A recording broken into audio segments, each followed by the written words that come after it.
చేద్దామా? నా favourite editorial ఇవాళ ఎందుకని ఎకానమీ. ఎస్, ఎకానమీ టాపిక్ వస్తే మనం చాలా రేగిపోతాం, మీ అందరికీ తెలిసిన విషయం అది. సో చక్కగా దుమ్ము దులిపేద్దాం ఇవాళ. So the title of today's editorial ఏం చెప్తుంది? ఇవాళ ఎడిటోరియల్ అనేది ఏం చెప్తుంది? Inevitable increase. ఏంటమ్మా? Inevitable increase. ఇన్ఎవిటబుల్ అంటే అర్థం ఏంటి? ఇన్ఎవిటబుల్ అంటే అన్అవాయిడబుల్. ఇన్ఎవిటబుల్ అంటే అర్థం ఏంటి? అన్అవాయిడబుల్. ఏంటి ఇంక్రీజ్ చేస్తారు ఆర్బీఐ వాళ్ళు? Interest rates. రెపో రేట్ని ఆర్బీఐ ఏం చేసింది? 4% నుంచి 4.4% పెంచింది. అంటే 40 బేసిస్ పాయింట్స్ పెంచింది. బేసిస్ పాయింట్స్ అంటే ఏంటి? 100 basis points is equal to 1%. 100 basis points is equal to 1% అనమాట. సో 40 బేసిస్ పాయింట్స్ పెరిగిందంటే 0.4% అనేది పెరిగింది. ఎందుకు ఇంక్రీజ్ చేయాల్సి వచ్చింది? ఇట్ ఈజ్ ఇన్ఎవిటబుల్ అంటే అన్అవాయిడబుల్. అవాయిడ్ చేయడానికి కుదరలేదు, తప్పనిసరి ఇంక్రీజ్ చేయాల్సి వచ్చింది. సో ఏంటా తప్పనిసరి పరిస్థితులు? ఇంక్రీజ్ చేయాల్సిన సిచ్యువేషన్స్ ఏమొచ్చాయి ఎకానమీలో? ఎప్పుడు ఎకానమీని సపోర్ట్ చేస్తాను, వడ్డీ రేట్లు పెంచకుండా ఉంచుతామని చెప్తున్న ఆర్బీఐ కాస్త ఇప్పుడు పెంచాల్సిన పరిస్థితి ఎందుకు వచ్చింది అనేది మనం ఈ ఎడిటోరియల్లో చూడబోతున్నాము. The RBI's increase in interest rates was long over due. అంటే ఇది ఎప్పుడో జరగాల్సింది ఇప్పుడు జరుగుతుంది. ఈ డ్యూ అనే పదం చూడండి. యువర్ పేమెంట్ ఈజ్ డ్యూ అంటాం. సో మీరు పేమెంట్ కట్టాలి. Payment is over due, dead line దాటిపోయింది. లాంగ్ ఓవర్ డ్యూ, చాలా కాలం అయిపోయింది. సో ఆర్బీఐ వాళ్ళు ఇంట్రెస్ట్ రేట్స్ పెంచాల్సిన కార్యక్రమం ఏదైతే ఉందో ఇది ఎప్పుడో జరగాల్సింది ఇప్పుడు జరుగుతోంది అని చెప్పి ఆ సెంటెన్స్ యొక్క meaning. So before that I would like to give you some background about this subject కొంచెం తెలుసుకుందాం. సబ్జెక్ట్ తెలుసుకున్నాక మనం మళ్ళీ కథలోకి వెళ్ళిపోదాం. So there is a link between interest rates and inflation. So very very important aspect. ఇది మీరు ఇవాళ అర్థం చేసుకోవాలి. వడ్డీ రేట్లకి ఇన్ఫ్లేషన్కి లింక్ ఉంది. ఆ లింక్ ఏంటో మీకు తెలిస్తే అర్థమవుతుంది. ఫస్ట్ ఇన్ఫ్లేషన్ అంటే అర్థం ఏంటి? What is the meaning of inflation? Inflation అంటే rise in the prices of commodities. Rise in the prices, దీన్ని మనం ఏమంటాం? ఇన్ఫ్లేషన్ అని చెప్పి అంటాం. General rise in the price of కమోడిటీస్ని వీ కాల్ ఇట్ ఇన్ఫ్లేషన్. అయితే ఇంట్రెస్ట్ రేట్స్కి దానికి సంబంధం ఏంటి అనేది మనం ఒకసారి ఆలోచిద్దాం. మనం ఒక సిచ్యువేషన్ తీసుకుందాం. వడ్డీ రేట్లు తక్కువగా ఉన్నాయి అనుకోండి. Let's assume interest rates are low. Interest rates ఏమో తక్కువ ఉన్నాయి అనుకోండి. And you are a person. Okay, నీ దగ్గర డబ్బులు లేవు, నువ్వు లోన్ తీసుకోవాలి అనుకుంటున్నావు. You are planning to take loan. Loan తీసుకోవాలనుకునేవాడు ఇంట్రెస్ట్ రేట్స్ తక్కువ ఉన్నప్పుడు తీసుకుంటాడు. So you will approach bank. లోన్ తీసుకోవాలనుకునే వాళ్ళు ఏం చేస్తారు? ఇంట్రెస్ట్ రేటు తక్కువ ఉండాలి అనుకుంటారు. సో వడ్డీ రేట్లు తక్కువ ఉన్నప్పుడు ఏం చేస్తారు? You will approach bank and you will take loan. నీకు ఎలిజిబిలిటీ ఉంటే లోన్ వచ్చేస్తుంది. Which means you have money in your hand. Money నీ చేతిలోకి వచ్చింది. ఇది డబ్బు లేనివాడి పరిస్థితి. డబ్బు ఉన్నవాడి పరిస్థితికి వద్దాం. డబ్బు ఉన్నవాడు, ఇక్కడ బ్యాంక్ ఉంది, వడ్డీ రేట్లు తక్కువ ఉన్నాయనుకోండి, బ్యాంకులో డిపాజిట్ చేస్తాడా? వడ్డీ రేట్లు తక్కువ ఉంటే ఎవరైనా బ్యాంకులో డిపాజిట్ చేయాలనుకుంటారా? డిపాజిట్ చేయరు. So they will have cash in hand. ఉన్నవాడేమో డిపాజిట్ చేయడానికి ఇష్టపడ్డు, లేనివాడేమో వడ్డీ తక్కువ ఉంది కదా బ్యాంక్ దగ్గర తీసుకుందాం అనుకుంటాడు. Which means people will have more cash in hand. వాళ్ళ చేతిలో ఎక్కువ మనీ ఉండే అవకాశం ఉంటుంది ఇంట్రెస్ట్ రేట్స్ తక్కువగా ఉన్నప్పుడు. When there is more cash in the hands of people, ప్రజల చేతిలో డబ్బు ఉంటే ఏం చేస్తుంది? It increases demand for goods and services. అది గుడ్స్ అండ్ సర్వీసెస్కి డిమాండ్ని ఏం చేస్తుంది? ఇంక్రీజ్ చేస్తుంది. ఎప్పుడైతే డిమాండ్ ఇంక్రీజ్ అవుతుందో గుడ్స్ అండ్ సర్వీసెస్కి, it leads to rise in the prices. It leads to rise in the prices of goods and services, which is famously known as inflation. ఇన్ఫ్లేషన్కి అది దారితీస్తుంది. సో ఇంట్రెస్ట్ రేట్స్ తక్కువ ఉండడం అనేది ఇన్ఫ్లేషన్కి దారితీసే అవకాశాన్ని కల్పిస్తుంది. అలా కాకుండా లెట్స్ అస్యూమ్ ఇప్పుడు ఆర్బీఐ ఏమో వడ్డీ రేట్లు పెంచింది అంటున్నాంగా. వడ్డీ రేట్లు పెంచితే సినారియో ఎలా మారుతుంది అనేది ఒకసారి చూద్దాం. When the interest rates go up, what happens? నువ్వు లోన్ తీసుకోవాలి అనుకునేవాడు ఏం చేస్తాడు, మామూలుగా అయితే 12% వడ్డీకే బ్యాంక్ లోన్ ఇస్తుందనేసరికి రెడీ అయిపోయేవాడు. ఇప్పుడు లోన్ మీద వచ్చే ఇంట్రెస్ట్ రేట్, లోన్ మీద పెట్టే ఇంట్రెస్ట్ రేట్ ఏమో 15% అన్నాడు అనుకోండి, వాడు ఏం చేస్తాడు, he will not take loan. ఎంత వడ్డీ నేను కట్టలేనురా బాబా, లోన్ తీసుకోవడం మానేస్తాడు. అలాగే చేతిలో డబ్బున్న ఇంకో క్యాండిడేట్ దగ్గరికి తీసుకున్నారు అనుకోండి, తనేంటి, అరే బ్యాంక్ ఇంతకుముందు ఎఫ్డీ మీద తక్కువ ఇంట్రెస్ట్ ఇచ్చేది, ఇప్పుడేమో వడ్డీ పెంచింది, so he will deposit his cash with bank. తన దగ్గర ఉన్న క్యాష్ ఏమో బ్యాంక్ దగ్గర పెడతాడు, which means less cash with public. ఉన్నవాడేమో బ్యాంకుల్లో పెట్టుకుంటాడు, లేనివాడేమో లోన్లు తీసుకోడు, వడ్డీ రేట్లు ఎక్కువ ఉన్నాయి కాబట్టి. So less cash with public leads to less demand for goods and services, which leads to reduction in prices, which means to lower inflation. Inflation అనేది ఏమవుతుంది, తగ్గుతుంది. మీకు అర్థమైందా? సో వడ్డీ రేట్లు ఎక్కువగా ఉండడం అనేది ఇన్ఫ్లేషన్ కంట్రోల్ చేయడానికి ఒక టెక్నిక్ అనమాట, వడ్డీ రేట్లు పెంచడం.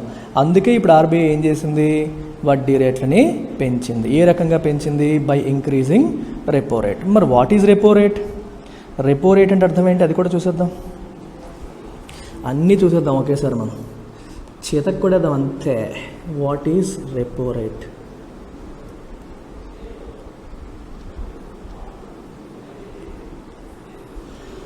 బ్యాంకులు ఉన్నాయి కదమ్మా, బ్యాంకులకు కూడా అప్పుడప్పుడు డబ్బులు అవసరం అవుతాయి. మరి బ్యాంకులకు డబ్బులు అవసరమైతే ఏం చేస్తాయి, they will take money from RBI దగ్గర దే విల్ టేక్ మనీ. ఈ అప్పు తీసుకోవడం అనేది ఏదైతే ఉంటుందో ఇది ఓవర్ నైట్, అంటే 1 డే కావచ్చు, 7 days కావచ్చు, 14 daysకి కూడా అవ్వచ్చు. వీటిని షార్ట్ టర్మ్ రెపో అంటారు. Short term repo. ఈ మధ్యన కొత్త కాన్సెప్ట్ తీసుకొచ్చారు కోవిడ్ టైంలో, లాంగ్ టర్మ్ రెపో అని. సో లాంగ్ టర్మ్ రెపో అంటే it could be even for more than 1 year. 1 year పైన పీరియడ్ కూడా తీసుకునే అవకాశం అప్పుడప్పుడు ఆర్బీఐ కల్పిస్తుంది. కల్పించినప్పుడు తీసుకోవచ్చు అనమాట. సో బ్యాంకులకి డబ్బులు అవసరమైనప్పుడు, అత్యవసరమైనప్పుడు they can take money from RBI. అయితే బ్యాంకులు ఇలాగా మనీ తీసుకోవాలంటే ఆర్బీఐకి వాళ్ళ దగ్గర ఉన్న గవర్నమెంట్ సెక్యూరిటీస్ ఇవ్వాలి, వాళ్ళ దగ్గర ఉన్న గవర్నమెంట్ బాండ్స్ని ఇచ్చి తీసుకోవాలన్నమాట. మళ్ళీ తిరిగి ఇచ్చినప్పుడు వాళ్ళ సెక్యూరిటీస్ వాళ్ళు తిరిగి తీసేసుకోవచ్చు. సో దీన్నే మనం రెపో. సో ఎలా ఇచ్చినప్పుడు ఎంత ఇంట్రెస్ట్ రేట్ బ్యాంక్ వాళ్ళు పే చేస్తున్నారు అనేది repo rate. What is the interest that they are paying to RBI. So it is like the interest rate that RBI charges to banks. RBI వాళ్ళు బ్యాంకులకి charge చేసే interest rate కింద మీరు తీసుకోవచ్చు అనమాట. సో ఇది repo rate. So repo rate వల్ల ఏమవుతుంది చూడండి, ఆర్బీఐ నుంచి బ్యాంకులకి 4.4% పడింది అనుకోండి, మరి బ్యాంకుల నుండి కస్టమర్లకు ఏమవుతుంది, అది కూడా పెరుగుతుంది. ఇది 4% నుంచి 4.4% పెరిగింది అన్నప్పుడు ఆటోమేటిక్గా బ్యాంకులు కూడా మెల్లగా కస్టమర్లకు వేసే ఇంట్రెస్ట్ రేట్స్ పెంచుకుంటూ వెళ్తాయి. So it leads to overall increase in interest rates in the సిస్టంలో ఇంట్రెస్ట్ రేట్స్ పెరుగుతాయి. Which means me home loans మీద వడ్డీ పెరుగుతుంది, కార్ లోన్ మీద పెరుగుతుంది, అన్ని ఈఎంఐలు కూడా పెరిగే అవకాశం ఉంటుంది. ఇది పరిస్థితి. కొత్తగా మీరు లోన్లు తీసుకున్నా ఇంతకుముందు ఉన్న తక్కువ వడ్డీ ఉండకపోవచ్చు. మెల్లమెల్లగా పర్సనల్ లోన్ అన్నింటిపైన పెంచుకుంటూ వెళ్తారనమాట. ఇది కథ.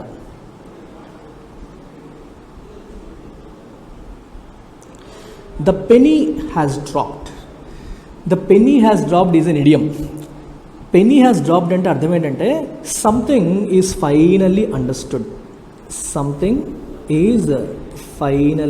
అండర్స్టూడ్. అంటే ఎప్పటికి అర్థమైంది ఆర్బీఐకి వడ్డీ రేట్లు పెంచాలి, ఇన్ఫ్లేషన్ని కంట్రోల్ చేయాలి అని ఎప్పటికి అర్థమైంది. ఎప్పటి నుంచో అర్థం కావాల్సిన విషయం ఆర్బీఐకి ఇప్పుడు హితబోధ జరిగింది, జ్ఞాన బల్బు వెలిగింది. ఓకే, జ్ఞానోదయం అయింది ఆర్బీఐకి, ఫైనల్గా ఎప్పటికి అర్థమైంది అని అర్థం. ద పెనీ హ్యాస్ డ్రాప్డ్ అంటే ఎప్పుడో అర్థం కావాల్సిందే ఎప్పటికి అర్థమైంది అని చెప్పడానికి ఈ పదాన్ని వాడతారు.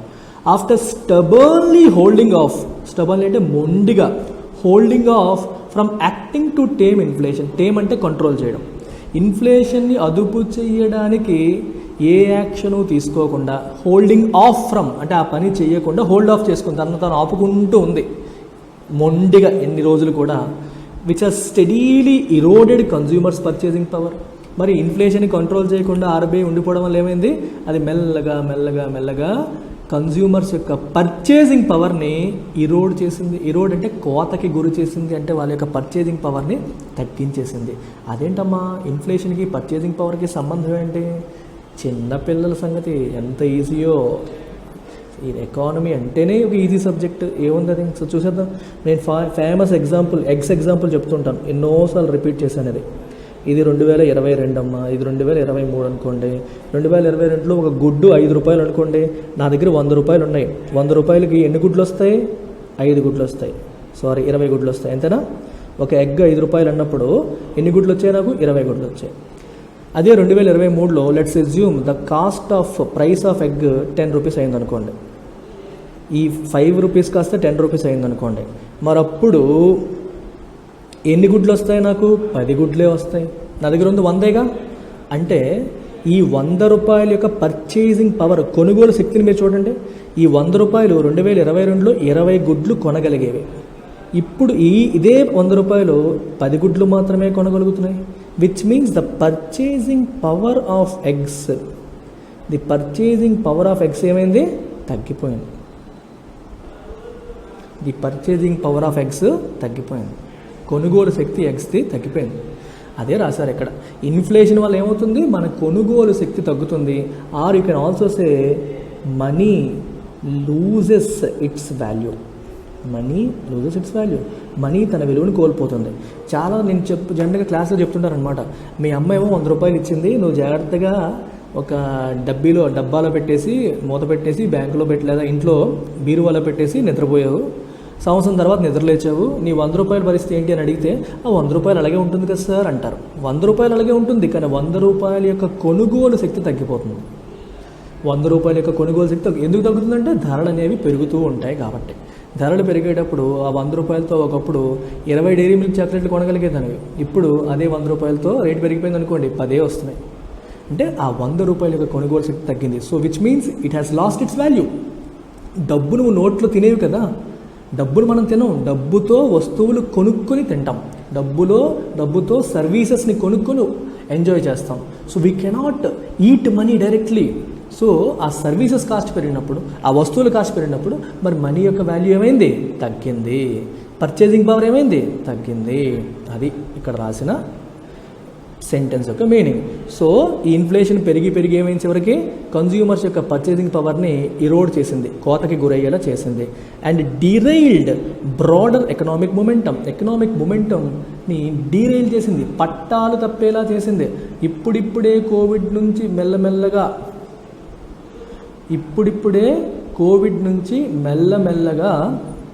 తేరుకుంటున్న ఎకానమీ యొక్క మొమెంటంని ఏం చేసింది? డీరైల్ చేసింది, లేదా పట్టాలు తప్పేలా చేసింది. ఆ మొమెంటం బ్రేక్ అయ్యేలా చేసింది. The RBI's rate setting panel and Wednesday announced. So ఇవన్నీ ఉన్నాయి. ఇవన్నీ జరిగిన తర్వాత ఫైనల్గా ఆర్బీఐస్ రేట్ సెట్టింగ్ ప్యానెల్ ఏం చేసింది? It announced and of cycle increase in bench mark interest rates. Of cycle అంటే జనరల్గా ఆర్బీఐ మంత్లీ ఎవ్రీ 2 monthsకి ఒకసారి కలుస్తుంది. మానిటరీ పాలసీ కమిటీ మీటింగ్ జరుగుతుంది. ఆ మీటింగ్లో వాళ్ళు డిస్కస్ చేస్తారు ఏం చేయాలి అని. చెప్పి డిస్కస్ చేస్తారు, తగ్గించాలా పెంచాలా అని. కానీ ఈసారి విచిత్రం ఏంటంటే మీటింగ్ ఈ మధ్యనే జరిగింది. ఆ మీటింగ్లో పెంచలేదు, కానీ సడన్గా ఒక మీటింగ్ పెట్టేసి, అందుకే ఆఫ్ సైకిల్ అన్నారు, సడన్గా మీటింగ్ పెట్టేసి ఇంట్రెస్ట్ రేట్స్ పెంచుతున్నామని చెప్పి అనౌన్స్ చేసింది RBI. The Monetary Policy Committee voted to raise the policy repo rate by 40 basis points to 4.4% with immediate effect. అంటే ఇమీడియట్గా ఇది అమల్లోకి వచ్చేసినట్టు 40 basis points పెంచి 4.4% చేసేసింది. RBI governor Shaktikanta Das rationalise చేయడం అంటే అర్థం ఏంటి? హీ హాజ్ గివెన్ రేషనల్ అంటే అర్థం ఏంటంటే ఎక్స్ప్లెనేషన్. అంటే ఎందుకు పెంచాల్సి వచ్చిందని ఎక్స్ప్లెనేషన్ ఇచ్చారు. ఏమని ఇచ్చారు? That letting inflation remain elevated at current levels for too long. Inflation ఇదే లెవెల్లో ఎక్కువ కాలం ఉండేలా వదిలేస్తే రిస్క్ ఏంటి? It risked deanchoring inflation expectations. Very important sentence. Deanchoring inflation expectations అంటే అర్థం ఏంటంటే షార్ట్ టర్మ్లో ప్రైస్ షాక్స్ బాగా ఉన్నప్పుడు, అంటే విపరీతంగా ఈ మధ్యన ఆయిల్ రేట్లు ఆ రేట్లు ఈ రేట్లు విపరీతంగా పెరిగిపోయాయి. పెరిగి పెరిగి పెరిగి ఏమవుతుంది, ఫైనల్గా మన మైండ్ ఎలా మారిపోతుందంటే ఇంతే ధరలు బాగా పెరిగిపోతూనే ఉంటాయి, మనం ఇంకేం కొనలేం అని మెల్లమెల్లగా ఏదన్నా కొనాలి అన్న ఆలోచన కూడా కట్ చేసుకుంటాం. జనరల్గా we all have a tendency to purchase. మనకి ఏదైతే లేదో, మన దగ్గర ఏవైతే ఉండవో వాటిని పర్చేజ్ చేయాలి అని చెప్పి అనుకుంటూ ఉంటాం. కానీ ఎప్పుడైతే రోజు ధరలు పెరగడం మనం న్యూస్లో చూస్తూ ఉంటామో, పేపర్లో చూస్తూ ఉంటామో, మైండ్ ఏమవుతుంది, ఇంక ధరలు ఎలా పెరుగుతూనే ఉంటాయి, మన వల్ల కాదు, మనం కొనలేము, ఇంక వదిలేద్దాంలే అని చెప్పి పర్చేజింగ్ డెసిషన్స్ అని డ్రాప్ చేసుకుంటారు. ఇక్కడ డీ యాంకరింగ్ అనే పదం ఏంటంటే మన ఇన్ఫ్లేషన్ ఎక్స్పెక్టేషన్స్ అనేవి లాంగ్ టర్మ్లో మారిపోతున్నాయి. అంటే షార్ట్ టర్మ్లో, అంటే ఇమీడియట్గా మనం రోజు న్యూస్లో చూస్తున్న ఐటమ్స్, రోజు మన కళ్ళెదురుగా పెరుగుతున్న ధరలు, ఇవన్నీ మన మైండ్ని ఇంపాక్ట్ చేసి ఇది షార్ట్ టర్మ్ ఫెనామినన్ కాదు, ఇక లాంగ్ టర్మ్లో కూడా ఇలాగే ఉంటుంది అన్నట్టుగా మన మైండ్ ఇన్ఫ్లుయెన్స్ చేసేసే అవకాశం ఉంది అని దాని అర్థం. డీ యాంకరింగ్ అంటే అర్థం అదే. యాంకర్ అనే పదానికి మీనింగ్ మీరు తెలుసుకోవాలి ఫస్ట్. యాంకర్ అంటే సుమా గారు కాదు, ఇక్కడ వేరే మీనింగ్ ఉంది. యాంకర్ అంటే మీనింగ్ ఏంటంటే ఒక రిఫరెన్స్ పాయింట్ అని. ఇప్పుడు మీకు ఒక సింపుల్ ఎగ్జాంపుల్ చెప్తాను. మనకి ఈ ఓడలు ఉంటాయి చూడండి, ఓడ, నావ, పడవ తీసుకోండి. సింపుల్ ఎగ్జాంపుల్, ఒక పడవ మీరు తీసుకుంటే, నాకు బొమ్మలు వేయడం రాదు, ఇది పడవ అనుకోండి. సో పడవని నది ఒడ్డున కదలకుండా ఉండాలంటే ఏం చేస్తారు, ఒక తాడు వేసుకొని కట్టేస్తారు. తాడు వేసుకొని కడితేనే కదా అది కదలకుండా ఉంటుంది. సో ఇది ఏదైతే ఉందో దీన్ని యాంకర్ అంటారు. సో యాంకర్ ఏం చేస్తుంది, దాన్ని కదలకుండా స్టేబుల్గా ఉండేలా చేస్తుంది. ఆ పడవ కదిలిపోకుండా స్టేబుల్గా ఉండేలాగా చేసే దీన్ని మనం యాంకర్ అంటాం. సో యాంకర్ చేయడం అంటే అర్థం ఏంటంటే ఒక సర్టెన్ లెవెల్లో ఒకటి ఉండేలాగా చేయడం. ఫర్ ఎగ్జాంపుల్ ఇన్ఫ్లేషన్ ఎక్స్పెక్టేషన్స్ని యాంకర్ చేయడం అన్నాం. సో ఇన్ఫ్లేషన్ అనేది 6%కి మించి ఉండదు. ఈ 2% to 6% అనేది బ్యాండ్ అనమాట, గవర్నమెంట్ నిర్దేశించిన బ్యాండ్. ఇన్ఫ్లేషన్ 2% to 6% మధ్యలో ఉండాలి అని చెప్పి గవర్నమెంట్ ఆఫ్ ఇండియా ఆర్బీఐ యొక్క మానిటరీ పాలసీ కమిటీకి ఒక మ్యాండేట్ ఇచ్చింది. సో ఇన్ఫ్లేషన్ ఎక్స్పెక్టేషన్స్ ఎప్పుడు కూడా 6% లోపే ఉంటాయి, 4%, 5% అలా ఉంటాయని చెప్పి ఎక్స్పెక్ట్ చేస్తూ ఉంటారు. కానీ గత 2 సంవత్సరాలకి ఇన్ఫ్లేషన్ 6.6%, 6.5%, 6% దాటిపోతుంది. అది జనరల్గా టెంపరీ ఫినామినా మనం అనుకుంటాం, కానీ అన్ఫార్చునేట్లీ ఏమవుతుంది, అది కంటిన్యూ అయిపోతుంది. సో ప్రజలు ఏమనుకుంటారు, ఇంక 6% కూడా కాదు, ఇంక 7% అయిపోద్దేమో, 8% అయిపోద్దేమో. సో ఈ 6% దగ్గర ఎక్స్పెక్టేషన్స్ని కట్టిపడేయాలి, యాంకర్ చేయాలి. అన్ఫార్చునేట్లీ మనం ఏమైపోతుంది ఇప్పుడు పరిస్థితి, డీ యాంకర్ అయిపోయే పరిస్థితి ఉంది. అంటే ఈ లిమిట్ దాటిపోయి ప్రజల ఎక్స్పెక్టేషన్స్ 7%, 8%కి మారిపోతాయేమో. ప్రజల ఎక్స్పెక్టేషన్ మారితే ఏమవుతుంది, ఇంత పెరిగిపోతుంది అన్నప్పుడు వాళ్ళు ఏం చేస్తారు, కొనడం మానేసి కూర్చుంటారు. మీరు అనుకుంటే సార్ పెరిగిపోద్దేమని ముందే కొనేస్తారు కదా అంటే కాదు, అందరూ కొనలేరు. ఇది రియల్ ఎస్టేట్ వ్యాపారం కాదు కొనేయడానికి. కొన్ని ఇన్వెస్ట్మెంట్ అన్నప్పుడు రేపు పెరిగిపోతే ఇవాళ కొంటే మనకు డబ్బులు వస్తాయని కొంటారు. కానీ వస్తువులు, తినే వస్తువులు కానీ ఫ్రిడ్జ్లు, టీవీలు అవన్నీ ఇన్వెస్ట్మెంట్స్ కాదు, కన్జ్యూమబుల్స్. అవన్నీ అయిపోతాయి, ఇంత రేట్లు మన వల్ల కాదని చెప్పి పర్చేజింగ్ని ఆపేసుకుంటారనమాట. సో ఇన్ఫ్లేషన్ ఎక్స్పెక్టేషన్స్ అనేవి మారిపోతే అది చాలా ప్రాబ్లమ్స్కి దారి తీస్తుంది. అందుకే డీ యాంకరింగ్ అని రాశారు. డీ యాంకరింగ్ అర్థమైందా? యాంకర్ ఏం చేస్తుంది, స్టేబుల్గా కట్టిపడేలా ఉంచుతుంది. డీ యాంకర్ అంటే ఆ స్టెబిలిటీ లేకుండా మారే అవకాశం ఉంటుంది. ఎప్పుడు ప్రెజెంట్ ఇన్ఫ్లేషన్ లెవెల్స్ ఇలాగే మెయింటైన్ అయిపోతే, అవి తగ్గకపోతే. And consequently hurting growth hurt అవుతుంది. ఎందుకని, జనాలు పర్చేజింగ్ డెసిషన్స్ వాయిదా వేసుకుంటారు, కొనడం మానేస్తారు. ఎప్పుడైతే పర్చేజింగ్ మానేస్తారో సేల్స్ తగ్గిపోతాయి. ఎప్పుడైతే సేల్స్ తగ్గుతాయో ప్రొడక్షన్ తగ్గుతుంది. ప్రొడక్షన్ తగ్గితే గ్రోత్కి దెబ్బ తగులుతుంది. అండ్ ఫైనాన్షియల్ స్టెబిలిటీ కూడా దెబ్బతింటుంది. సేల్స్ పడిపోయి అన్ని కంపెనీస్ కూడా ఇబ్బంది పడిపోయే అవకాశాలు వస్తాయి. While Russia's invasion of Ukraine and the subsequent Western sanctions on Moscow have roiled the outlook for prices on a range of commodities including wheat, edible oil, crude oil, coal. Indian households' perception and expectations of inflation have been running well above the RBI upper tolerance threshold of 6% for more than 2 years. దీని అర్థం ఏంటి, Russia యుక్రెయిన్ని ఆక్రమించుకోవడం అనేది, ఆ తర్వాత దానికి వ్యతిరేకంగా Russia ఎలా చేసిందని చెప్పి వెస్టర్న్ కంట్రీస్ అన్నీ కూడా మాస్కో పైన శాంక్షన్స్ విధించడం అనేది. శాంక్షన్స్ అంటే ఆంక్షలు. మీ దగ్గర మేము ఆయిల్ కొనం, మీ దగ్గర మేము గ్యాస్ కొనం, మీతో మేము రిలేషన్ మెయింటైన్ చేసుకోమని చెప్పి వాళ్ళు రష్యా పైన ఆంక్షలు విధించడం ఏవైతే ఉన్నాయో ఇవన్నీ ఏం చేసాయి, ప్రైస్ అవుట్లుక్ని మార్చేసాయి. రాయల్ అంటే డిస్టర్బ్ చేస్తాయి. అంటే ఒక వస్తువు యొక్క ధర ఎంత ఉంటుంది అని చెప్పి మనకు ఒక ఎక్స్పెక్టేషన్ ఉంటుంది. ఈ ఇంటర్నేషనల్ సిస్టమ్ ఒకసారిగా డిస్టర్బ్ అయిపోయింది. రష్యా దగ్గర ఎవరు కొనకపోవడం, రష్యా యుక్రెయిన్ పైన వార్ డిక్లేర్ చేయడం, వీటన్నిటి వల్ల ఏమవుతుంది, ప్రైస్ అవుట్లుక్ అనేది కంప్లీట్గా డిస్టర్బ్ అయిపోయింది అనే రేంజ్ ఆఫ్ కమోడిటీస్, వీట్ పైన, ఎడిబుల్ ఆయిల్ పైన. అందుకే మనకి ఈ మధ్యన ఎడిబుల్ రేట్లు పెరిగిపోతుంది. జనరల్గా సన్ఫ్లవర్ ఆయిల్ మనం యుక్రెయిన్ నుంచి తెప్పించుకుంటాం. క్రూడ్ ఆయిల్ పైన, కోల్ పైన, అన్నింటిపైన కూడా ధరలు అనేవి పెరిగిపోతూ వస్తున్నాయి. And Indian households perception and expectations on inflation have been running well above the RBI's upper tolerance threshold of 6%.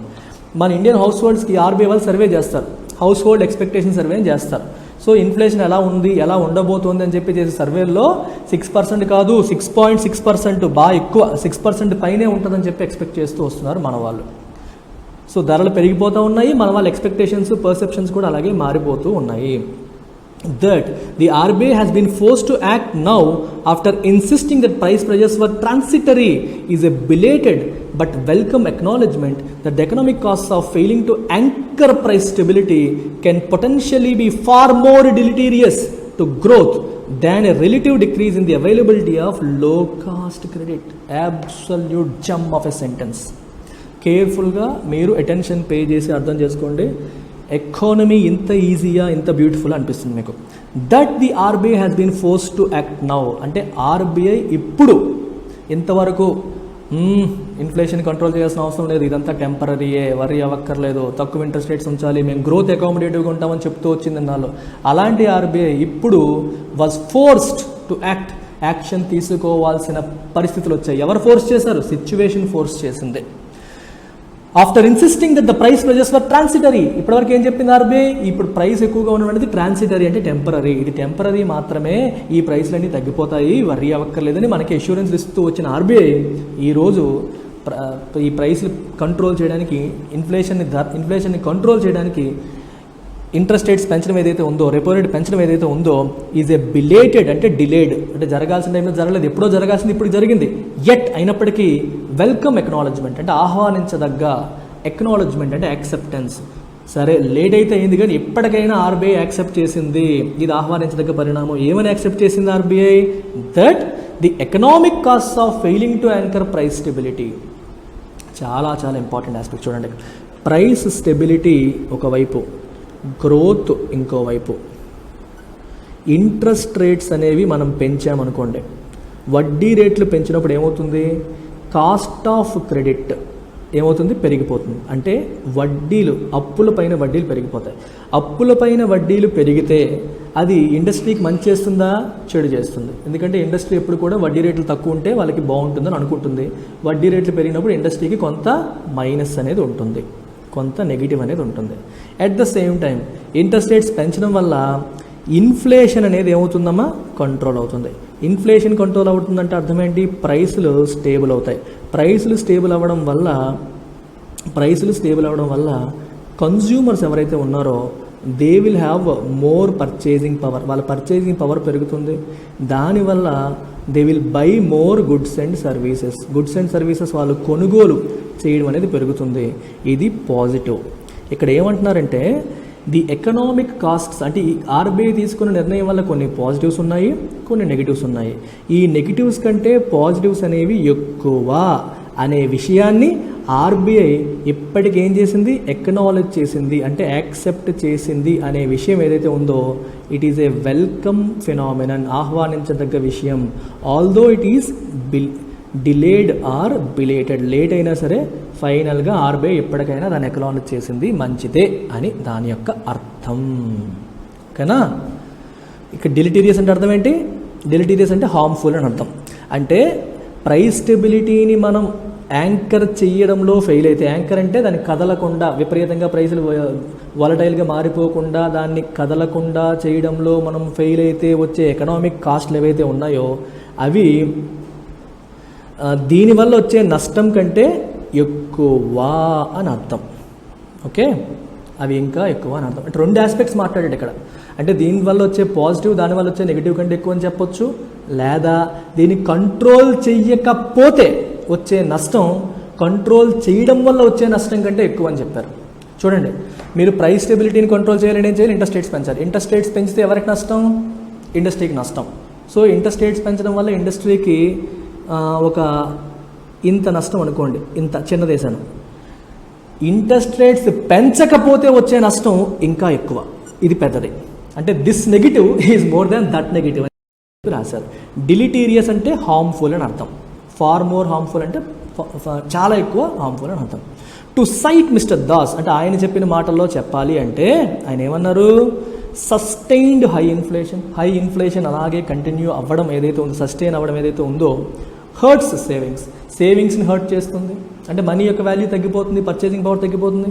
ఇన్వెస్ట్మెంట్స్ని hurt చేస్తుంది, అంటే నువ్వు ఏదైనా ఇన్వెస్ట్ చేయాలన్నా చేయడం మానేస్తావు. కాంపిటేటివ్నెస్ని హర్ట్ చేస్తుంది, గ్రోత్ని కూడా హర్ట్ చేస్తుంది. It has pronounced adverse effects. Pronounced అంటే నోటీసబుల్, క్లియర్లీ సీన్, బయటికి క్లియర్గా కనిపించే. అడ్వర్స్ అంటే harmful effects on the poorer segments. Poor పీపుల్కి విపరీతంగా దానివల్ల నొప్పి, బై ఎరోడింగ్ దెయిర్ పర్చేసింగ్ పవర్. వాళ్ళ యొక్క పర్చేసింగ్ పవర్ని ఎరోడ్ చేసేసి వాళ్ళకి విపరీతంగా నొప్పిని కలిగిస్తుంది. ఇది నేను చాలాసార్లు రిపీటేటివ్గా చెప్పాను, but I continue to repeat it because it's a very very very very important point from UPSC mains point of view. Inflation యొక్క ఇంపాక్ట్ ఎప్పుడు కూడా గుర్తుపెట్టుకోండి. ఇన్ఫ్లేషన్ యొక్క ఇంపాక్ట్ పూర్ మీద ఎక్కువ ఉంటుందా, రిచ్ మీద ఎక్కువ ఉంటుందా అంటే 110% పూర్ మీద ఎక్కువ ఉంటుంది. అదేంటి సార్, రేట్లు అందరికీ ఒకేలా పెరుగుతాయి కదా? అందరికీ ఒకేలా పెరుగుతాయి. ఎజంప్షన్ తీసుకోండి, ఒక పూర్ పర్సన్ నెలకి 15,000 సంపాదిస్తున్నాడు, ఒక రిచ్ పర్సన్ నెలకి 1,50,000 సంపాదిస్తున్నాడు. ఇతనికి మంత్లీ ఎక్స్పెన్సెస్ 10,000, ఇతనికి మంత్లీ ఎక్స్పెన్సెస్ లెట్స్ సే పోనీ 20,000 అనుకోండి. అంతకంటే ఏం పెరిగిపోవు కదా, తిండికి పెద్ద మారిపోదు. సో ఇన్ఫ్లేషన్ వల్ల 10,000 అయ్యేది కాస్త 12,000 అయిపోయింది, 2,000 పెరిగిపోయింది. సో ఇంతకుముందు 15,000లో 10,000 ఖర్చు పెట్టి 5,000 సేవ్ చేసేవాడు, ఇప్పుడు 12,000 ఖర్చు పెట్టాల్సి వస్తుంది. సేవింగ్స్ అనేవి బాగా తగ్గిపోయాయి, పూర్కి విపరీతమైన నొప్పి. రిచ్కి 20,000 కాస్త లెట్స్ 24,000 అయ్యాయి అనుకోండి.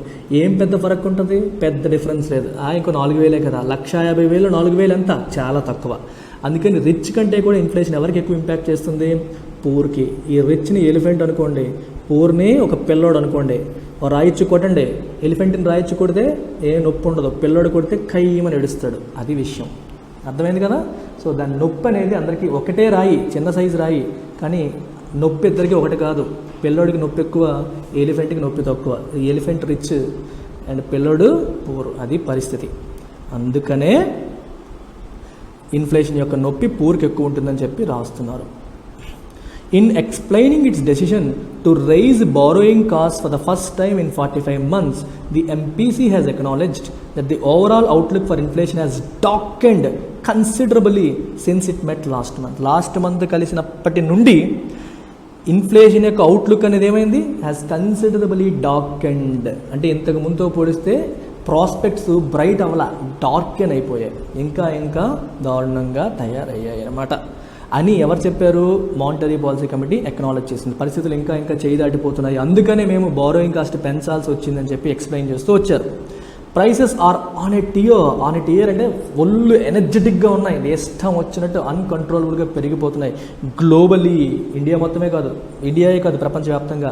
And inflationary pressures are broadening worldwide. అది ఒక్క ఇండియాకే కాదు, ప్రపంచవ్యాప్తంగా ఇన్ఫ్లేషనరీ ప్రెజర్స్ అనేవి బ్రాడన్ అవుతున్నాయి, పెరిగిపోతూ ఉన్నాయి. The IMF last month posited అంటే ప్రపోజ్ చేసింది లేదా చెప్పింది అని అర్థం, that the war in Ukraine was poised to not only slow global growth in 2022 but would also cause inflation to accelerate by 12.6 percentage points to 5.7% in advanced economies this year. అంటే developed కంట్రీస్లో inflation అనేది 2.6% పెరిగి 5.7%కి చేరిపోతుంది. దేనివల్ల, war in Ukraine వల్ల. యుక్రెయిన్లో జరుగుతున్న war అనేది అలా position అయింది. ఇట్ ఈస్ పాయిజ్డ్ అంటే ఆ పొజిషన్లో ఉంది, దాన్ని పెంచేసే పొజిషన్లో అది ఉంది అని చెప్పి IMF లాస్ట్ మంత్ చెప్పింది. and spur a more appreciable quickening of 2.8 percentage points in the case of emerging market. India లాంటి డెవలపింగ్ కంట్రీస్లో 2.8 percentage points పెరుగుతాయని చెప్పింది. మోర్ అప్రిషియబుల్ అంటే మోర్ విజిబుల్, అంటే అక్కడికంటే ఇంకెక్కువగా విజిబుల్గా ఉండేలాగా, అంటే అంతకంటే ఎక్కువ అని అర్థం. ఇండియాలో లాంటి కంట్రీస్లో పెరుగుతుంది, డెవలపింగ్ ఎకానమీస్లో పెరుగుతుందని కూడా చెప్పడం జరిగింది. With central banks in advanced economies led by the US federal reserve ఏంటి, అక్కడ central bank Pursuing a path of policy normalization, the prospects of volatility in capital flows adding pressure on the exchange rate and consequently heightening the risks of imported inflation have also surely cleared the pitch for the RBI. Absolute Jammu of a sentence. So కేర్ఫుల్గా మీరు observe చేయాలి, దీంట్లో చాలా కథ ఉంది. ఈ సెంటెన్స్లో చాలా కథ ఉందమ్మా. చూడండి, మీకు ఆ సెంటెన్స్ పక్కనే కనిపిస్తుంటుంది, ఇటువైపు రాస్తూ ఉంటాను లెఫ్ట్ సైడ్. ఏమన్నారు? పాలసీ నార్మలైజేషన్ అనే పాలసీని ఆ పని వాళ్ళు చేయబోతున్నారని చెప్పి రాశారు. పాలసీ నార్మలైజేషన్ అంటే అర్థం ఏంటి? ఇంతవరకు very low interest rates maintain చేశారు. గత 2 సంవత్సరాలకు ఇంట్రెస్ట్ రేట్స్ తగ్గించి ఉంచారు.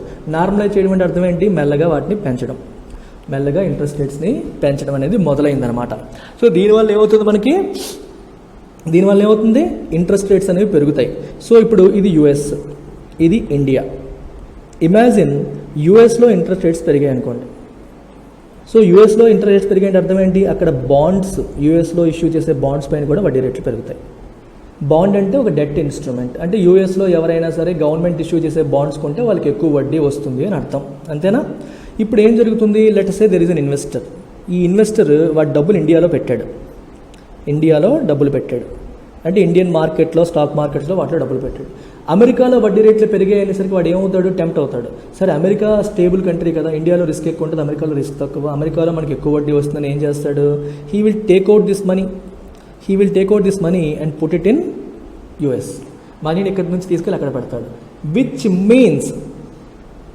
మీన్స్ ఇక్కడ నుంచి మనీ తీసుకెళ్ళి అక్కడ పెట్టారు అంటే అర్థం ఏంటి? They are selling Indian assets, which means stocks కావచ్చు, ఇండియన్ బాండ్స్ కావచ్చు, అమ్మేస్తారు. ఇండియన్ స్టాక్స్, బాండ్స్ అమ్మేటప్పుడు వాళ్ళకి డబ్బులు ఏ రూపంలో వస్తాయి? ఇండియన్ రూపీ రూపంలో వస్తాయి. కానీ వాళ్ళకి కావాల్సిందేంటి? డాలర్. మరి వాళ్ళు ఏం చేస్తారు? ఈ రూపీస్ని అమ్మేస్తారు. They sell these rupees and buy డాలర్స్ని ఆర్బీఐ దగ్గర కొనుక్కుంటారు, రూపీని అమ్ముతారు. ఎప్పుడైతే రూపీని ఎక్కువగా అమ్ముతున్నారో, డాలర్స్ని ఎక్కువగా కొంటున్నారో, రూపీ వాల్యూ ఏమవుతుంది? తగ్గిపోతుంది, అంతే కదా? దేనిపైన అయితే సెల్లింగ్ ప్రెజర్ ఉంటుందో దాని వాల్యూ తగ్గిపోతూ ఉంటుంది. సో వీళ్ళందరూ ఇండియాలో ఉన్న వాళ్ళ డబ్బుల్ని తీసి బయటికి వెళ్తున్నారంటే అర్థం ఏంటి? ఇండియన్ రూపీస్ని అమ్మేసి డాలర్ల కింద మార్చుకొని యూఎస్ వెళ్ళిపోతున్నారు. Which means the exchange rate of rupee will go down. Exchange rate of rupee అనేది ఏమవుతుంది? గో డౌన్ అవుతుంది. రాసారా? చూసారా? Adding pressure on the exchange rate అన్నారు. సో ఎక్స్చేంజ్ రేట్ మీద ప్రెజర్ అనేది మీకు ఇప్పుడు అర్థమైపోయింది. నెక్స్ట్ చూడండి, and consequently heightening the risk of imported inflation. దీనికి అదేంటి? ఇప్పుడు రూపీ వాల్యూ తగ్గింది అంటే అర్థం ఏంటి? లెట్స్ సే $1 ఈక్వల్ టు ఇంతకుముందు 70 రూపీస్ ఉంటే ఇప్పుడు $1 ఈక్వల్ టు 80 రూపీస్ అయింది. ఇప్పుడు రూపీ వాల్యూ తగ్గినట్టే. సార్ 70, 80 అయింది కదా సార్? అవును, డాలర్ వాల్యూ పెరిగింది. ఒక డాలర్కి ఇంతకుముందు $70 వచ్చి ఇప్పుడు $80 వస్తున్నాయి. సో డాలర్ వాల్యూ పెరిగింది అంటే రూపీ వాల్యూ తగ్గినట్టే కదా? ఎస్. మరి రూపీ తగ్గినప్పుడు ఏమవుతుంది? ఇంపోర్ట్స్ పరిస్థితి ఏమవుతుందో ఆలోచించండి ఒకసారి. రూపీ వాల్యూ తగ్గినప్పుడు ఇంపోర్ట్స్ పరిస్థితి ఏంటి? Let's assume you want to import one iPad America నుంచి ఇంపోర్ట్ చేద్దాం అనుకుంటున్నాం. అమెరికాలో ఒక ఐప్యాడ్ లెట్స్ అస్యూమ్ $1,000 అనుకోండి. మరి రూపీ వాల్యూ $70 ఉన్నప్పుడు అది మనకి ఎంతకు వచ్చేది? 70,000 రూపాయలకి వచ్చేది. మరి రూపీ వాల్యూ $80 అయినప్పుడు ఏమవుతుంది? ఐప్యాడ్ వాల్యూ 80,000 రూపాయలు అయిపోయింది. అంటే ఐప్యాడ్ రేట్ ఏమైంది? పెరిగింది. సో పెరగడాన్ని మనం ఏమంటాం? ఇన్ఫ్లేషన్ అంటాం. ఈ ఇన్ఫ్లేషన్ అనేది ఎలా వచ్చింది? ఇంపోర్ట్ అయ్యి వచ్చింది. ఎందుకని? ఇంపోర్ట్స్ నుంచే కదా. యూఆర్ ఇంపోర్టింగ్ ఐప్యాడ్ యొక్క ధర ఒకప్పుడు 70,000కి అయితే ఇప్పుడు 80,000 అయింది. ఇది దేనివల్ల? Exchange rate. గ్లోబల్గా రూపీ యొక్క వాల్యూ డాలర్తో కంపేర్ చేస్తే తగ్గిపోవడం వల్ల, ఇండియన్ ఇంపోర్ట్స్ యొక్క కాస్ట్ పెరిగిపోవడం వల్ల వచ్చిన ఇన్ఫ్లేషన్ అది. ఇంకొక ఎగ్జాంపుల్ తీసుకుందాం. క్రూడ్ ఆయిల్, ముడి చమురు ఒక బ్యారెల్ ముడి చమురు లెట్స్ అస్యూమ్ $100 అనుకోండి. ఓకే, ఎగ్జాంపుల్ చెప్తున్నానమ్మా, ఈ రేట్లు ఏవి కరెక్ట్ కాదు. $100 అనుకోండి. $100 అంటే ఇంతకుముందు ఎంత మనకి? 70,000. 7,000. ఇప్పుడు ఏమవుతుంది? 8,000 అయిపోయింది. అంటే ఆయిల్ రేటు పెరిగినట్టు. దేనివల్ల పెరిగింది? ఆయిల్ రేటు పెరిగినట్టు కాదు, ఆయిల్ రేటు వల్ల కాదు, రూపీ వాల్యూ తగ్గిపోయడం వల్ల మన కాస్ట్ పెరిగిపోయింది. కాస్ట్ ఆఫ్ ఇంపోర్ట్ పెరిగిపోయింది. ఎప్పుడైతే క్రూడ్ ఆయిల్ రేట్ పెరిగిపోయిందో, imported cost of crude oil పెరిగిపోయిందో, దానివల్ల పెట్రోల్ రేట్ పెరుగుతుంది, డీజిల్ రేట్ పెరుగుతుంది, కిరోసిన్ రేట్ పెరుగుతుంది, గ్యాస్ రేట్ పెరుగుతుంది, ఇంకా దానికి సంబంధించినవన్నీ, గ్యాస్ పెరగదండి, దానికి సంబంధించినవన్నీ కూడా పెరిగిపోతూ ఉంటాయి. ఎప్పుడైతే ఇవి పెరిగాయో ట్రాన్స్పోర్టేషన్ కాస్ట్ పెరుగుతుంది. ట్రాన్స్పోర్టేషన్ కాస్ట్ ఎప్పుడు పెరిగిందో కూరగాయల ధరలు, అన్నింటి ధరలు పెరిగిపోతూ ఉంటాయి. ఇదంతా దేనివల్ల వచ్చింది? ఇంపోర్ట్ కాస్ట్ పెరిగిపోవడం వల్ల. ఇంపోర్ట్ కాస్ట్ ఎందుకు పెరిగింది? రూపీ వాల్యూ తగ్గిపోవడం వల్ల. సో రూపీ వాల్యూ తగ్గిపోవడం వల్ల ఇంపోర్ట్ కాస్ట్ పెరిగి, ఇంపోర్ట్ కాస్ట్ పెరిగిపోవడం వల్ల రకరకాల వస్తువులు సేవల యొక్క ధరలు దేశంలో పెరిగితే అలాంటి ఇన్ఫ్లేషన్ ఏమంటాం? ఇంపోర్టెడ్ ఇన్ఫ్లేషన్ అంటాం. ఈ ఇన్ఫ్లేషన్ రావడానికి డొమెస్టిక్ పారామీటర్స్ కారణం కాదు, ఇంపోర్ట్ కాస్ట్ పెరిగిపోవడం వల్ల, ఇంపోర్ట్ కాస్ట్ పెరిగిపోవడానికి రూపీ యొక్క ఎక్స్చేంజ్ రేటు తగ్గిపోవడం అనేది కారణం అయిపోయిందనమాట. ఇది చెప్పారు ఇక్కడ. Adding pressure on the exchange rate and consequently heightening the risk of import inflation. Import inflation రావడానికి వచ్చే రిస్క్ అనేది పెరిగిపోతుంది. సో ఇవన్నీ ఏం చేసి have surely squared the pitch for the RBI. So RBI యొక్క ఛాన్సెస్ని అవి క్వీర్ ద పిచ్ అంటే అర్థం ఏంటంటే టు స్పాయిల్ ద ఛాన్సెస్. అంటే ఆర్బీఐ ఏంటంటే ఇంట్రెస్ట్ రేట్స్ పెంచకుండా మేనేజ్ చేద్దామని ట్రై చేస్తూ వస్తుంది. ఎందుకు? తక్కువ వడ్డీలు ఉంటే ఇండస్ట్రీకి మంచిది కదా, ఎంప్లాయ్మెంట్ బాగుంటుంది కదా, ఇండస్ట్రీలు గ్రో అవుతాయి కదా అనే ఉద్దేశంతో ఆర్బీఐ పాపం ట్రై చేస్తూ వచ్చింది. కానీ ఆర్బీఐ యొక్క పాలసీని, స్టాండ్స్ని, ఛాన్సెస్ని ఈ సమస్యలన్నీ ఏం చేసాయి? స్పాయిల్ చేశాయి. క్వీర్ ద పిచ్ అంటే మీనింగ్ ఏంటి? టు స్పాయిల్ ద ఛాన్సెస్ అని అర్థం. The fact that the novel corona virus is still lurking. Corona virus novel అంటే కొత్తది, ఈ స్టిల్ లర్కింగ్. లర్కింగ్ అంటే నక్కి ఉంది, పూర్తిగా వెళ్ళిపోలా. And it could trigger a fresh wave of infections as seen in China. చైనాలో 4th వేవ్ వచ్చింది, అలాగే మిగిలిన ప్రాంతాల్లో కూడా 4th వేవ్ వచ్చే అవకాశం ఉంది కదా. Ads considerably to the uncertainty. So దీనివల్ల అన్సర్టనిటీ ఇంకా పెరిగే అవకాశం ఉంటుంది. ఓకే, అన్సర్టనిటీ ఇంకా పెరిగే అవకాశం అనేది ఉంటుంది. Monetary authorities have also rightly pointed to the impact that the increases in domestic pump prices of petroleum products have had on inflation. Monetary authorities ఏం చెప్పాయి? have rightly pointed to the impact that increases in domestic pump prices. Domestic pump prices పెరగడం వల్ల ఎటువంటి impact ఉంటుంది? చెప్పాను కదా already మీకు. Pump price పెరిగితే ఏమవుతుంది? ఇన్ఫ్లేషన్కి దారితీస్తుంది అనే విషయాన్ని ఆల్రెడీ అవి చెప్పాయి, అవి పాయింట్అవుట్ చేసాయి కూడా. ద ఆనస్ అంటే బాధ్యత, రెస్పాన్సిబిలిటీ ఈజ్ నౌ స్క్వేర్లీ అంటే డైరెక్ట్లీ ఆన్ ది ఆర్బీఐ మీద డైరెక్ట్గా ఉంది. ఫిస్కల్ అథారిటీస్ అంటే గవర్నమెంట్ అథారిటీస్, అంటే ఫినాన్స్ మినిస్ట్రీ వీళ్ళంతా. సో ఫినాన్స్ మినిస్ట్రీ ఆర్బీఐ మీద కంప్లీట్గా బాధ్యత అనేది ఉంది. They have to move in lock step అంటే అడుగేసుకొని వెళ్ళాలి. అంటే ఆర్బీఐ చేసే పనికి గవర్నమెంట్ సపోర్ట్ చేయాలి, గవర్నమెంట్ చేసేదానికి ఆర్బీఐ సపోర్ట్ చేయాలి. ఆర్బీఐ ఏం చేసింది? రెపో రేటు పెంచింది. గవర్నమెంట్ ఏం చేయాలి? ఫ్యూయల్ ట్యాక్సెస్ తగ్గించాలి. సో ట్యాక్సులు తగ్గించడం ద్వారా ధర తగ్గించవచ్చు, ఇంట్రెస్ట్ రేట్స్ పెంచడం ద్వారా డిమాండ్ తగ్గించి కూడా ధర తగ్గించవచ్చు. సో ఇలా ఇద్దరు ఒకేసారి చేస్తే they are doing it in lock step అంటాం. ఇద్దరు కలిపి లాక్ స్టెప్లో చేశారని అర్థం. And take every possible measure including cutting fuel taxes. అదే చెప్పాను, ఫ్యూయల్ పైన ఉన్న ట్యాక్స్లు బాగా తగ్గించడం ద్వారా గవర్నమెంట్ కూడా యాక్షన్ తీసుకోవచ్చు. To keep inflation from running away. Inflation అనేది విపరీతంగా పెరిగిపోకుండా ఆ రకంగా మనం కంట్రోల్ చేయొచ్చు. And landing the economy in stagflation. Economy stagflation జోన్లో పడిపోకుండా మనం కాపాడగలుగుతాం. ఎప్పుడు? When both RBI and fiscal authorities act in lock step. అంటే గవర్నమెంట్ తన వైపు నుంచి పెట్రోల్ డీజిల్ పైన ట్యాక్సులు తగ్గించడం ద్వారా, ఆర్బీఐ తన వైపు నుంచి ఇంట్రెస్ట్ రేట్స్ పెంచడం ద్వారా, ఇన్ఫ్లేషన్ని కంట్రోల్ చేయడం ద్వారా ఇద్దరు కూడా ఏం చేయగలుగుతారు? ఎకానమీ స్టాగ్ఫ్లేషన్లోకి వెళ్లకుండా కాపాడగలుగుతారు. మరి స్టాగ్ఫ్లేషన్ అంటే అర్థం ఏంటి? చూడండి, stagflation is a combination of stagnation and inflation. అంటే a situation wherein there is high inflation and low economic growth అనేది లేకపోవడం, which is called stagnation, plus unemployment. ఈ మూడు కాంబినేషన్ మనం స్టాగ్ఫ్లేషన్ అంటాం. A combination of high inflation, low economic growth and high unemployment.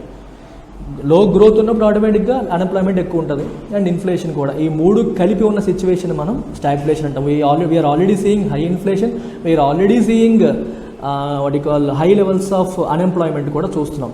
Growth కూడా ఇంకా బాగా పడిపోయింది అనుకోండి, అప్పుడు ఏమవుతుంది? స్టాగ్ఫ్లేషన్లోకి వెళ్ళిపోయే అవకాశం ఉంటుంది. అలా జరగకుండా ఉండాలి అంటే ఫస్ట్ ఇన్ఫ్లేషన్ని కంట్రోల్ చేయాలి అని చెప్పి ఆర్బీఐకి అందరూ చెప్తూ ఉన్నారు. ఇప్పటికీ ఆర్బీఐ నిద్ర లేచింది అని అర్థం అనమాట. మరి ఈ రకంగా ఇండియన్ ఎకానమీని చక్కగా, డీటెయిల్డ్గా, నీట్గా నేర్చుకోవాలి అనుకుంటే మీరు ఏం చేయాలి? నేను ఆఫర్ చేస్తున్న ఇండియన్ ఎకానమీ కోర్సు కేవలం 5,000 రూపాయలు తీసుకొని 5,000 రూపాయలు పే చేసి తీసుకొని, అంటే నా దగ్గర తీసుకోకండి, పే చేసి లైఫ్ టైం వ్యాలిడిటీతో మీరు పొందగలరు. చాలా చాలా ఈజీగా మనం ఎకానమీని అర్థం చేసుకోవచ్చు. ఎకానమీ మీద ప్రిలిమ్స్ మెయిన్స్లో వచ్చే ప్రతి క్వశ్చన్స్ కూడా ఈజీగా మనం ఆన్సర్ చేయగలిగే ఎబిలిటీని బిల్డ్ చేసుకోవచ్చు. This is an easy subject only if you understand the concepts in a clear concise manner and with lot of real life examples అనమాట. ఇలా మీరు అర్థం చేసుకుంటే దీనికంటే ఈజీ సబ్జెక్ట్ ఇంకోటి లేదు. అలాగే హిస్టరీ, పాలిటీ, ఎకానమీ, జాగ్రఫీ ఏ సబ్జెక్ట్ అయినా సరే మీరు కేవలం 5,000 పే చేసి పొందొచ్చు. అన్నింటిపైన కూడా మీకు లైఫ్ టైం వ్యాలిడిటీ అనేది వస్తుంది. That's about it. Take care. Bye.